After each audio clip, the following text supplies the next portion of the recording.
appreciate it. I'm coming down off of that. We're going to get into the teaching. So once again, I appreciate all the members of the Comeback Collective Circle who are here. And we are going to get into tonight about index universal life.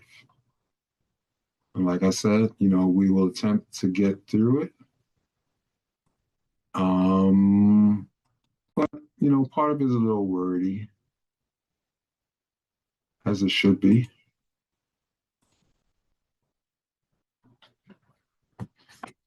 And Miss Johnson, can you see my screen? Yes, I can. Excellent, excellent, excellent. Can you read the title and just the first paragraph, please? Sure. What is Index Universal Life Insurance, IUL? Index Universal Life, IUL, insurance is a type of universal life insurance that provides a cash value component along with a death benefit. The money in a policyholder's, let me start that over. The money in a policyholder's cash value account can earn interest by tracking a stock market index selected by the issuer, such as the Nasdaq 100 or the Standard & Poor's 500. Thank you for that. Now, this is one of the main policies, other than having a whole life. And that's why I desire to make sure that we're in conversation about this particular one, because this is the one that usually those people of high net worth, this is one of the main parts of their strategy. So if you see yourself moving towards becoming a high net worth individual, this is one of the main policies you'll have. Of course, you have the regular whole life. Usually people of high net worth are not necessarily getting term life insurance, but anything from the basic whole life, which is building cash value, you have the opportunity to borrow against, all the way, as we were talking about the last time, the variable regular and variable universal life. And also, amen. And you allow for certain things to manifest. But those who have high net worth individuals are those who usually have this type. So let me read the next paragraph. Although the interest rate derived from the equity index account can fluctuate, the policy offers an interest rate guarantee, which limits your losses. So let me pause right there. Now, Ms. Johnson, let me use you as an example. Are you in the stock market? Yes, I am. Okay. Have you ever experienced losses? I don't like thinking about the past, but yes, I have. That's good. That's good. That's good. And the reason why I'm bringing that up, how did you feel when you had those losses? Give me the realm, and not for you to be stuck when you experience those losses, but just give me an insight into, like when you experienced that loss, how did it feel, and how did you grow through that? Let's see. For me, my biggest losses have come in the type of trading I've done. Okay. When the situations occurred, if it was a matter of me being greedy, it was a different feeling of, oh, I didn't do my research enough. So as you're speaking about earlier, I had to hold myself accountable because I wasn't following my path. I was trying to veer off and got greedy. So then that I kind of beat myself up on. But if there's like a major world event, I have to roll with the punches because I know I want to make money for my future, but there's no uncertainty. It's just staying the course to get to my ultimate goal. Thank you. And the reason why I desired for Ms. Johnson to share about her losses, because every single individual who has become successful in the stock market, or successful as an entrepreneur, or successful in those areas, you will experience a loss. if I was to ask Mr. Guthrie to open up his mic because he deals with real estate. What would you say to that, Mr. Guthrie, in regards to real estate? Did you win in every single transaction or every type of area within real estate? Could you repeat the question? In real estate, have you only experienced highs? That means you've experienced no losses in real estate, or has it always just been strictly everything that you've done in real estate was always a high? No, no, no. I think it's one of the most comprehensive fields there is in terms of you experience many losses along the journey. And as a matter of fact, you learn more from the challenges of perhaps what not to do the next time around. But it's all feedback. Excellent. So it's all feedback. So the reason why I'm bringing this up, falling forward allows you to say, wait a minute, I experienced a loss. And the reason why I had to pause there, because I know I've been getting the feedback like from the team members, and sometimes I can, I'm so passionate about this in my own way that I can just be like, okay, let me just read this stuff verbatim without pausing in the moment and having the experience of, when I see that, which limits your losses in that part of the second paragraph. Because at times, even in this index universal life insurance type of product, they let you know that, wait a minute, based upon how this thing is aligned, okay, we gave you a floor. Say if the floor is 5%. But yet, the policies and certain things, and the stock market is doing good and is, knocking out 10% returns over a year or 11%. Because usually most stock markets, they said it can fluctuate between usually a regular good bull market, 6 to 8% is a good year. Years when you're up there in 10%, 11%, 12%, that was an extremely good years. But there have been years where, market could have been in a bear market.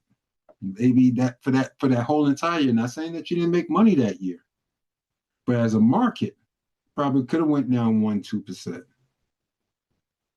with all the fluctuations and things of that nature and the different types of trading that's happening. And the reason why I desire for you to be aligned with this, because you have to think about this is part of the benchmark or the inner workings of this type of index universal life insurance. So usually, this is the type of stuff that you won't see a commercial for this on your television. This is not something, it's the same way that, has anyone here seen a commercial for a Lamborghini? Have you seen it? And you don't have to answer out loud. You preface it in your own mind to see and start to really think about it. Have you ever saw, a commercial for a Bugatti? You're like,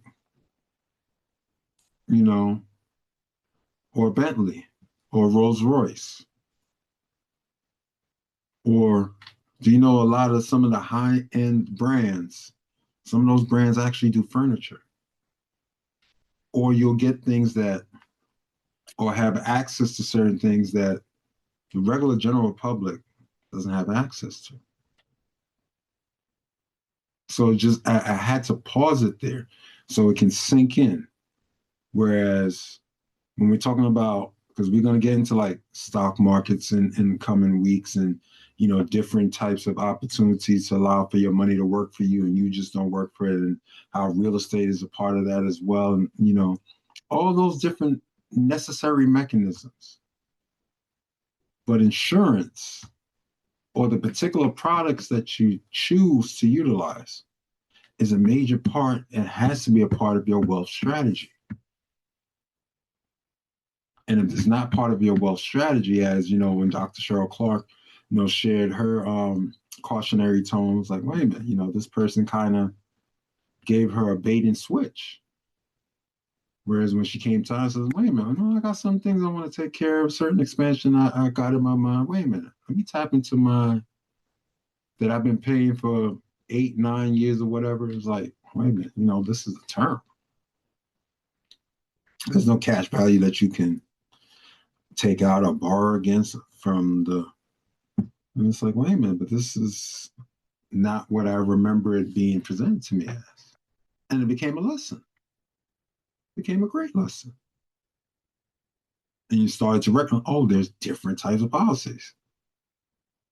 Like I know if we turn on the television now and you see a commercial about any type of life insurance, they either tell you about the life insurance, which is not that much, but enough to bury you. Or, they throw out there, you can get a $500,000 policy for only $29 a month. It's like, you sit there, your eyes get all big. You get all happy. Wait a minute, you can give me $500,000 worth of insurance for $29 a month. It's like, oh, that's great. For how long? Because after that time frame, and if you live a healthier lifestyle, and you plan on being here for a good little while, okay, what benefit did you truly get? But as we're learning and being expressed and exposed, that now we understand the different types of life insurance that allows for you to start moving in a different navigatable way. Becomes better. So let me continue. It also may cap your gains. These policies are more volatile than fixed universal life policies, but less risky than variable universal life insurance policies because IULs doesn't invest in equity positions. Now, I'm going to ask Ms. Johnson, because I know she can get this research real quick. When we talk about equity positions, knowing Ms. Johnson, she probably has her fingers typing already. I would like her to share what am I saying when I talk about equity positions? Because sometimes we have to get a better world of what we're sharing and what we're talking about instead of just sharing the information and jumping into the next slide. So, Ms. Johnson, anything coming up for you in regards to equity positions and what we could be potentially talking about when we're talking about equity positions? Give you a broad definition. In finance, equity positions represent the amount of ownership an individual or entity holds in an asset, most commonly a company. When you hold an equity position, you aren't just a lender like a bank. You're a partial owner, meaning you share both in the potential profits and the potential risks. I'm complete. Thank you. And so we have to start to become in a space where we become aligned with the verbiage. And there are times where certain things are shared or just brought about, and it's like, oh, all your equity positions. Certain people sit there like equity positions is any asset, even though we're talking about the stock market right now, but you may have an equity position in your house. You can have an equity position in your business. You can have an equity position in anything that has a potential of profit and for the potential of loss. So even in an index universal life insurance, there is equity positions, even though IULs doesn't necessarily. So they're letting you know that they don't necessarily invest in individual stocks. Now, as you can see in the paragraph that Ms. Johnson read, it says, stock market indexes, now index funds or ETFs. Now we're talking about something different. Because now they're saying that, okay, we're pushing all our money into this one company. They're not doing that. There's a higher probability that they're looking for different index funds or ETFs, that's electronically traded funds that they can invest in, and hopefully that if they're invested in the right stuff, they're generating, massive returns, which allows them to shore up their resources and reserves, which allows them to guarantee you X amount of gains. So are there any questions or anything that need for us to be more expressed or enlightened in before we move on to the next slide? Because I know this could be a lot of information and we're not rushing through it. because I have a big feeling we're only going to get through a couple of slides today, and then we'll pick it up the next time. Any questions? Mr. Grinley, Mr. Franklin, Mr. Davis, anybody got any questions, any thoughts? Maybe some of you out there, do you have an index universal life insurance? Maybe that's part, you already have one, which is excellent. That means you're not only thinking about the future, but you're also thinking about now. Because as we go through this slide, you'll start to see why people of high net worth, these are what these policies are mainly geared towards. Go ahead, Ms. Johnson. Yeah, just for clarity, just so make sure I have it straight in my head. The difference between this stock, I'll call it stock attached, even if that's not the correct term, type of insurance is just that it's tied to a quote unquote safer investing plan versus the other variable products. Is that the main difference? Well, what it is that, see, just like as I said, these policies are more volatile than fixed universal life policies. See, fixed universal life, they do their investments. Their stuff may be like in real estate. They may go into the things that are more, they may invest in bonds, stuff like that. Whereas an index, as the first word kind of alludes to it, they're taking what the people are paying per monthly and they're investing it in pretty much probably areas that are considered either moderate or aggressive. And so they're looking for those funds that are saying, oh, this index fund has grown 20% a year. If they're guaranteeing you 6%, if they can make 20%, it's just common sense. It's like, wait a minute, they're going to take the money that you're paying them along with the other policyholders. They're going to throw it in those respective funds. If those funds start to generate what it is that they're claiming that they generate, they can guarantee your 6% with probably a little extra caveat on top of it. And then all of a sudden, like any bank or any insurance company, that money that they were able to generate that allows them to take care of the business. Hopefully that answers your question. It did. Thank you. You're welcome. Any other questions before we move on?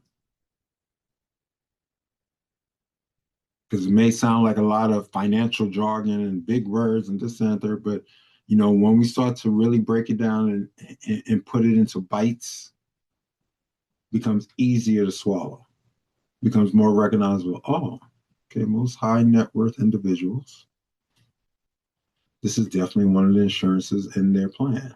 And as we go through this presentation, you'll see why. How does index universal life insurance work? Okay, Mr. Grinley, if you're there, I'm going to ask you to read the first paragraph only.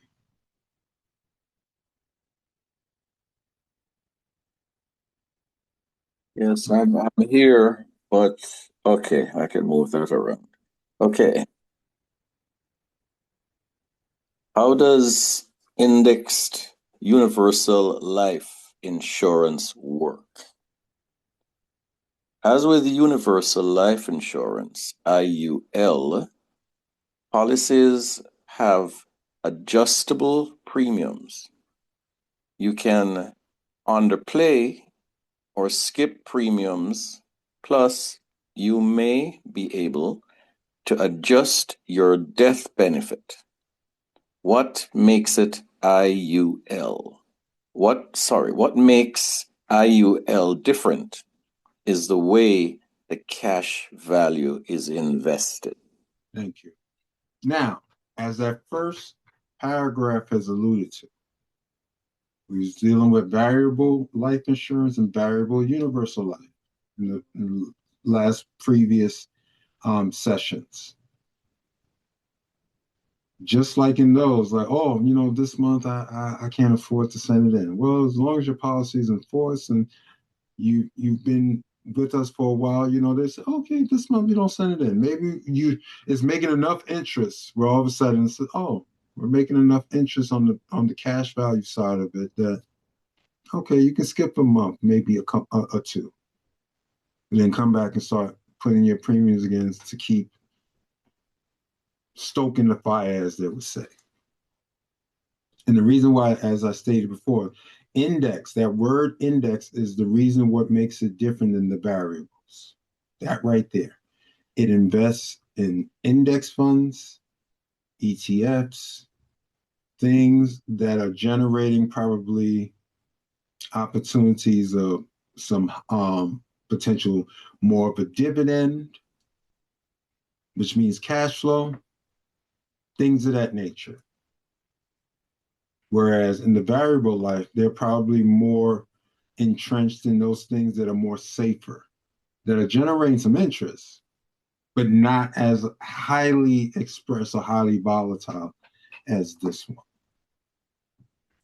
Okay, Mr. Guthrie, can you, for me, please read the second paragraph? When you take out an index universal life insurance policy, the insurance company provides several options to select at least one index to use for all or part of the cash value account segment of your policy and your death benefit. When a premium is paid, a portion pays the cost of the insurance based on the insured's life, and fees are paid, and the rest added to the cash value. Excellent. So the reason why, thank you for that. The reason why the high net worth individuals, affluent, wealthy, may have one account, may have several of these, because as they pay that money, which may be at a premium price, but there's a reason for it. They already know some of this money is being socked away already in cash value. So say they have a $2 million index universal life insurance policy, and say the premiums costing them whatever thousands of dollars per month. I'll probably ask Ms. Johnson if you can give me that data. Just say if someone had a $2 million index universal life insurance policy, what would be the premium? What would be the cost per month? Let's see if one of our assistants can help us with that. And the reason why I want us to quantify in real numbers, because you start to understand why this is positioned for high net worth individuals. It's positioned for high net worth individuals because there are times they may need to tap into this. They may be willing to go into it to borrow against it. And depending upon the fact that part of the money is already being invested in index funds, part of it is already going to their cash value. So their cash value reserves within the policy is already starting to grow at a particular level. You start to recognize that this is one of the ways at times when you hear, certain people say, oh, I can't get a loan from the bank for $200,000, but I have this. So I'm going to take some of my cash value and maybe I'm looking to purchase a property or buy something, this, that, and the third, and then I'm going to have to end up paying back myself. This is one of the venues that they would do that. Ms. Johnson, is anything coming up for you?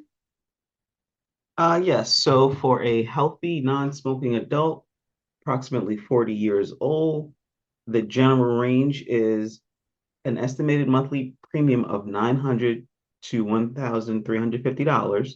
That's the minimum premium just to keep it active. The target, which is where you start funding to invest, is $1,500 to $2,500. And the maximum, and which is interesting, they put in quotation, rich person bank strategy is $3,000 to $5,000 a month. See, what they're doing is almost like a hedge, a legal hedge. And the reason why it's such a legal hedge, because now you say, oh my God, some of those amounts that Ms. Johnson just alluded to, those are people's mortgage payments. We're not even talking about paying an insurance policy. Sometimes there's people out there who have $1,500 mortgage payment that they do, God bless them, especially in 2026. But usually some of those other numbers she was saying 2,000, 2,500, 3,000, maybe even up to 5,000, depending upon the value of your home and if you still have a mortgage on, that can be in the ballpark of your mortgage payment. This is now where the high net worth individuals, the people who are generating, some real either income or resources from their investments and their other entrepreneurial pursuits are willing to have this type of policy.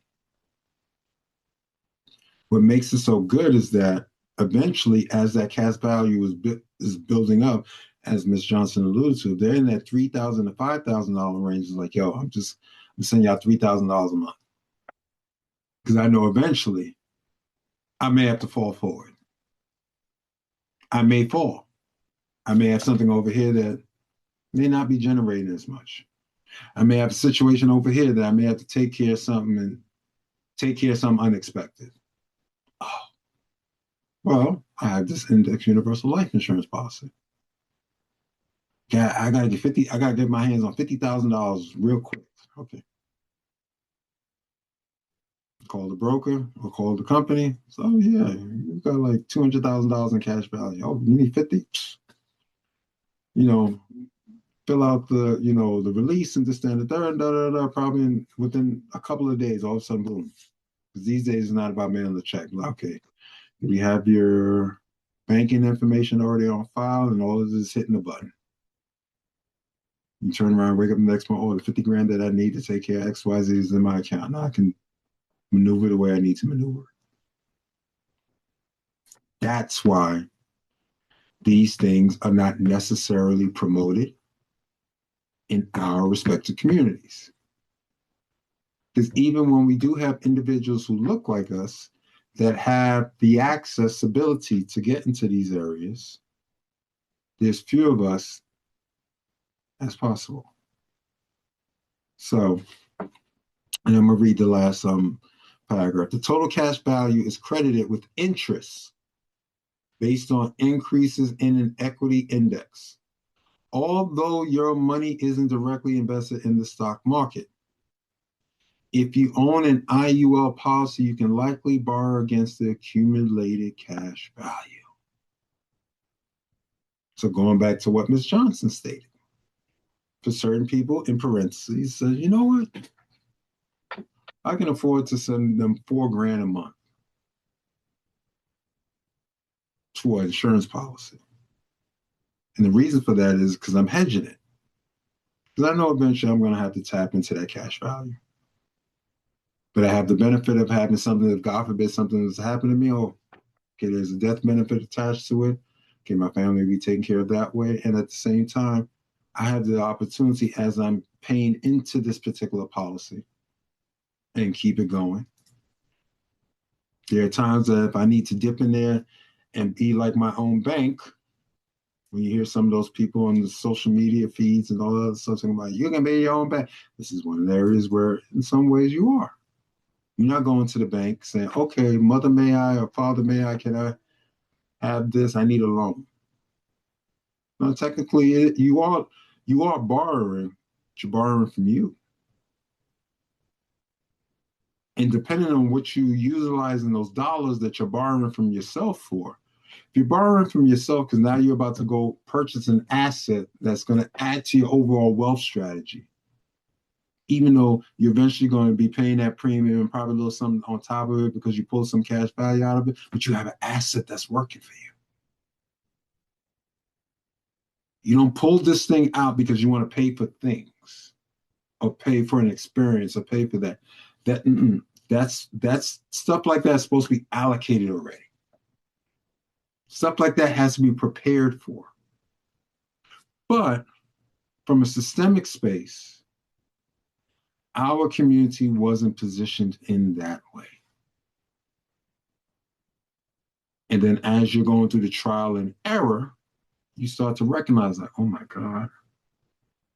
Like, see, even for myself, if I did half of this stuff now and I'm going towards 55, if I'd have really been doing this at 25 and not just being caught up in some of the other stuff that was just the world mind, I could be further along. But that's when you have introspection and wisdom. But when you start to recognize, like, wait a minute, you mean tell me there's life insurance policies out there that's like this? Of course they are. The same way there's a car for every level of consciousness. There's a supermarket for every level of consciousness. Same way when we talk about, in the hood, there's certain beers that you won't see in other areas. Why is that? There's certain foods or certain things that are being offered in certain areas, and you go outside that area, it's like, wait a minute, they don't offer that type of stuff over here. What? I'm confused. No, it's nothing to be confused about. Everything is planned and pre-positioned. So any questions about this slide? Because I desire to open it up for questions. This is not a monologue. This is a dialogue. That's why we're here in the comeback conversation. Go ahead, Mr. Franklin. Why do they do that? I noticed that here. You could travel from one side of town to the other side of town, and you can notice not just the people, but the products in the store. Why is that? It's part of the systemic complex of how America works. In urban and certain rural areas, you will see stuff that's more positioned for people to soothe themselves. You'll have your beers, your access to highly processed foods, regardless if it's fast food, regardless if it's certain restaurants that are propagated in your respective neighborhoods, even down to certain snacks. But then you get outside of those rural or urban areas, and all of a sudden you say, wait a minute, I see they have all these advertisements, but this type of beer in my area, if I live in a rural or urban area, all of a sudden I get out of that and start moving to other type of distinctions. Can't even find that. They don't have those snacks over here. And it's simple. It's systemically positioned. The same way that you won't see a commercial on Index Universal Life Insurance. You will not. The closest thing that probably to Index Universal Life you might see is Aflac. But Aflac has so many different products, but that might be the closest. But even then, they're not in the commercial, it's not telling you about what they offer. They want you to call in, and then they'll see, based upon where you're at, what products or how they can position you will be disseminated, will be shared. Wait a minute. You mean they gonna go by your zip code and then determine what they're gonna sell you? Unfortunately, I know it's a hard thing. I'm gonna Miss Johnson raise her hand. I'm gonna come to Miss Johnson right after to answer this question. Unfortunately, yes. Unfortunately, the way how everything is cut up, and like how we may have spoken about redlining and how certain things and how at times, it was harder for Black and brown people to get certain loans and things of that nature. Then all of a sudden, when gentrification happens, they come into those spaces that were once the hood. And you start to get nervous, like, wait a minute, where did these people come from? And all of a sudden, the people who've been there when it was the hood, all of a sudden you start to see the prices of the price of living in that area starts to change. And all of a sudden, different type of stores start opening up. And all of a sudden, you see the little cafe. And you may see this, and you may see that, or all of a sudden, your neighborhood never had a Starbucks, and all of a sudden, a Starbucks popped up. wait a minute, I've been living around here for X amount of years. We never had a Starbucks. How did the Starbucks finally get around here? Because usually people who go to Starbucks are usually at a certain economic space, and they desire that relatability that Starbucks generates, because Starbucks is more than coffee. Everything is well positioned. But I'm gonna put a pause in our interaction, because I know for Miss Johnson to raise her hand, she has a nugget that she desires to share. Miss Johnson, please share what you have. Yeah, quickly, and you actually touched on it. I was watching a documentary speaking about how a lot of the Asian community came to the United States, and people are wondering, well, how did they all get here so quickly, and why are there only Chinese restaurants? Because they came to the country with the idea of, okay, we've saved all our money, we're going to start a business, but they could only get loans in Black and Brown communities. So even though they had the ability, they had the money, they didn't have all the money, they had a large chunk of the money, but the system was set up to say, okay, we don't really want you here, but we want your tax dollars, so you're designated to this area. So that fits in with the redlining, with all of the systematic ways to keep people in certain areas. So speaking to Mr. Franklin's point, it's systemic on so many different levels that sometimes you don't even realize that it's happened. And I'm complete. Thank you, I Fab. got another question on that note. Go ahead, Mr. Franklin. Dr. Clarke, you got to explain this to me. Okay, I'll do my best. so I'll do my best. Prophetess Nicole just said the Chinese people come in and they get loans. How in the ham and cheese these folks could come into this country and get a loan, but me and you have the hardest time to get one? Could you explain that? Okay, I will simply say this, and what Miss Johnson just brought up, which was a great point.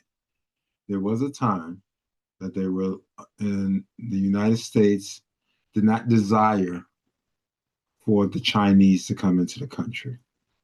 Initially, they allowed some to come in, and that's how we were able to get our railroads built. Railroads were built by Black and Chinese labor. So when you do your research, we're not going to get into that fully here. But do your research and you'll see. The railroads across this country were laid mainly by Black and Chinese. That's part one. Number two, as they started to aspire to move into the space that they wanted to be part of the marketplace. Okay. Number one, in order for them to bring like their family members, like say if someone immigrated here, and he was here by himself and he was a railroader, one of the people that helped build the railroad, he decided to bring his family over. He said, yeah, you can bring your family over, but we don't need you to bring them over, and now you're taking our resources, we got to take care of y'all, and this, that, and the third, and blah, blah, blah, blah. So, good old United States government stated, well, we'll allow you to bring your family over, but you have to be showing that you're going to be able to have to support yourself. So to Ms. Johnson's point, one of the easiest ways and one of the most surefire ways is like, wait a minute, people love Chinese food. People love the fact that, this different type of, option. But at the same time, and you can do your research and you can probably find that documentary when you do your relative research, you start to recognize like, wait a minute, but then they still say, whoa, whoa, whoa, whoa, whoa. You can't come in my community. Like, wait. We're allowing you to come in. I don't want to see you pop up where I reside or in the main street of where I reside. Okay, we can designate you that since restaurants are something because people have to eat. We'll designate the fact that you can open up these type of businesses in these particular areas, and we'll give you the seed money so that you can establish it after a while. Because people love to eat. We all love to eat. I'm not gonna sit here and knock anyone and stuff like that. No, no, no. We all love to eat. We all probably have a favorite Chinese food that we all care for. Every so often, we may get a little salivating taste in our mouth. But you know what? Let me remember when I was a kid. Let me go get me this order or whatever. Blah blah blah. But yes, it's part of the systemic process of when you think about the MSG, when you think about some of the preservatives, when you think about some of the stuff, so that they're able, which we've learned over time, which we've learned has not been necessarily beneficial to people in those rural or urban areas. It shows you why certain things are well positioned. Put it like this. No, I'm not going to say it. Because if I say the name, you'll understand why you'll find that type of Chinese experience or Asian experience in those higher income areas. Whereas when you go in the rural or the hood, especially pre-COVID, I never forget pre-COVID in the Bronx, where we still have a house in the area, in the neighborhood that we had a house in. There was at one point there was about 5 or 6 Chinese restaurants within, I would say, a mile radius, and they were all sustainable for many, many years. What happened during COVID now? Because they couldn't pivot. A lot of those type of restaurants could not pivot during the time frame when COVID hit and we had to shut down. Now, there's still Chinese restaurants around, but you ended up with less of them because some of them no one was coming out. They couldn't afford the rent. Got all this inventory, this, that, and the third. No one can go outside, this, that, and the third. So other than the ones that were able to last through the purge, you had less of them, but you still had more. So now there's maybe 2 in that square mile. Whereas before it used to be 6. But to get back to your real question, Mr. Franklin, this is something that you have to think about. We all have to think about that. It's simply this. And we're going to pause here. We're going to pick this up next time. But we have to recognize how,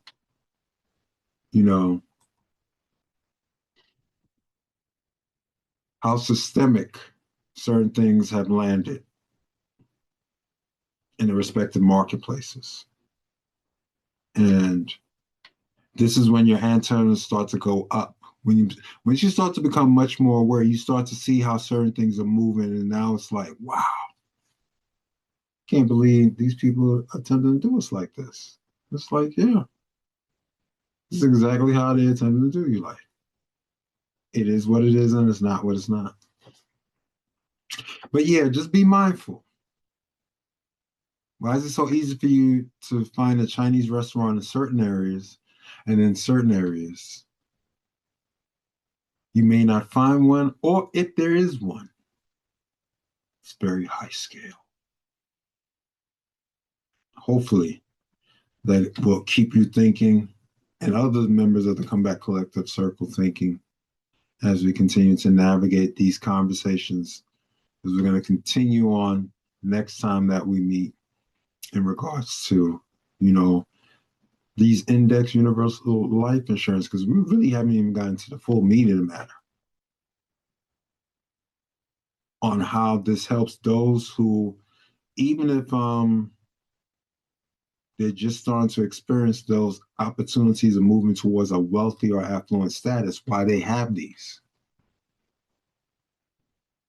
Because these type of policies are almost in a space of saying, if I can't go to the bank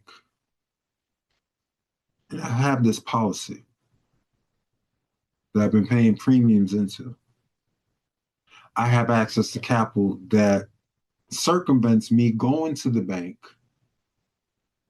Because the main reason why you would tap into this is not because you want to go on vacation. You're not going to tap into this cash value because you're looking to go shopping. You're not looking to tap into this. Usually when you're looking to tap into this, wait a minute, I have an opportunity to go purchase an asset that can make me even more long-term money. And because I have this, I don't necessarily have to go to the bank, even though I might still go to the bank and the bank will give me some of it, and then I can borrow for myself the rest of it. And all of a sudden, by me positioning my resources and finances in this particular way, I have another asset that's giving me some level of cash flow, that's giving me some level of return, that's giving me some level to support the type of lifestyle that I'm choosing to live.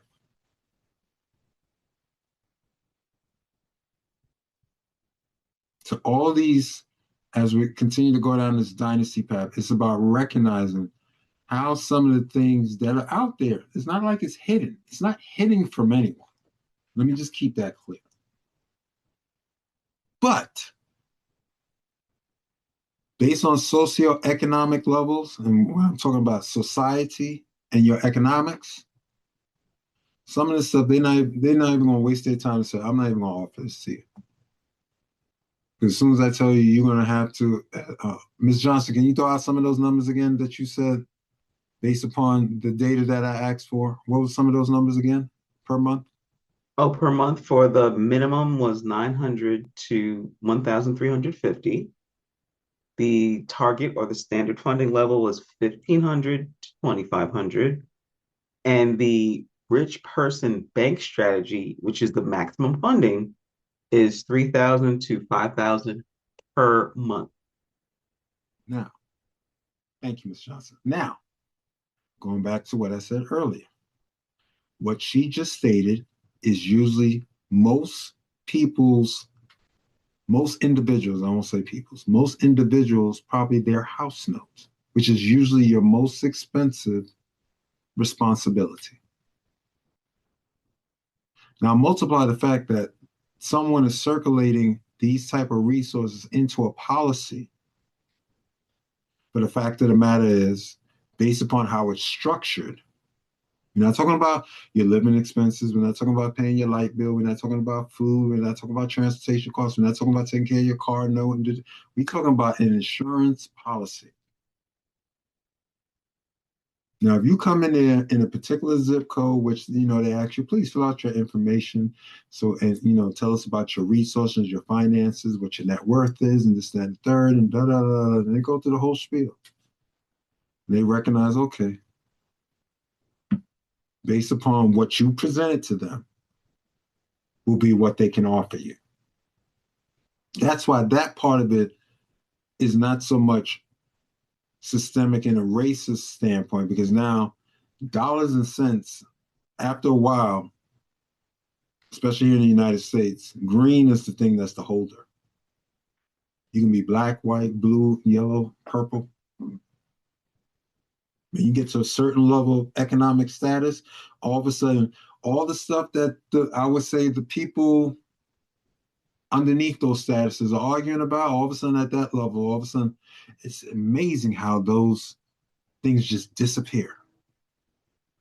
Because we're dealing about the color. The real color is green. So we're going to pause right. We're going to leave that right there as a dun, dun, dun, dun. Part 1 about index universal life. And it's not, because we're going to pick this up next time. But this is about recognizing, like, wait a minute, hold on. This is what they talk about when these people are saying that, they can be their own bank. Is this what I hear sometimes if I'm going through social media and they're talking about this and talking about that? But as Ms. Johnson alluded to all of us, with the real-time data, do you have an insurance? Do you have your mortgage monthly payment to fund this? And this is consistent. This is not no one-off. Sometimes we can do things as one-offs. Oh, I was able to send them $1,500 this month. Okay, you got to send them $1,500 next month. Oh my God, I gotta find this 1,500. I scraped by. I was barely able to send them that 1,500. Okay, 1,500 next month. Yes. Now you see the pay to play. So as we bring this thing to a close, so everyone can enjoy the rest of their evening, you know, this is where I will simply talk about how you can support the platform. For this part one about index universal life insurance. This is a pause, it's not an end. Because when we pick this thing back up, it will be, to continue in this conversation. I like what Mr. Guthrie put here. Zip code determines level and quality of access. Dun, dun, dun, dun. Dun, dun, dun, dun. So to become a part of the Comeback Collective Circle, of course, I would always ask you to go visit CoachClarkeDmin.com. You'll probably see a pop-up, inviting you to join the email list. You can do that today. Definitely become a subscriber to my YouTube channel, Dr. Gregory Clarke, Master Coach. And these are some of the ways that you can financially help us to support as we continue to promote this platform and this community. You can do it via Cash App, which is $ Gregory Clarke D Min. Or if you choose to do it via Venmo, just drop the $. It's the same handle, Gregory Clarke D Min. Don't forget the E, because sometimes you might spell Clark without the E. You need the E. The E is important, even though it's silent. Or if you choose to do it via Zelle or PayPal, it's the same email address, esquire971@gmail.com. And I appreciate those who continue to financially support us, as it just goes back into reinvestment. And that's why I encourage you, when you join us on these respective times, invite other people, share, please. I appreciate it. Share the links, share the Zoom access, share it. You find someone who benefits, share it. This is not for some select few. Share it, because once you share, you care. So until next time, when we'll come back and we're going to pick up and be at Index Universal Life Part 2. This is Dr. Gregory Clarke saying, have a great and powerful week, and I'll see you the next time. Love to all of you, especially all of you a part of the Comeback Collective Circle. Peace and blessings. Good night, all. Good night. All right. Good night.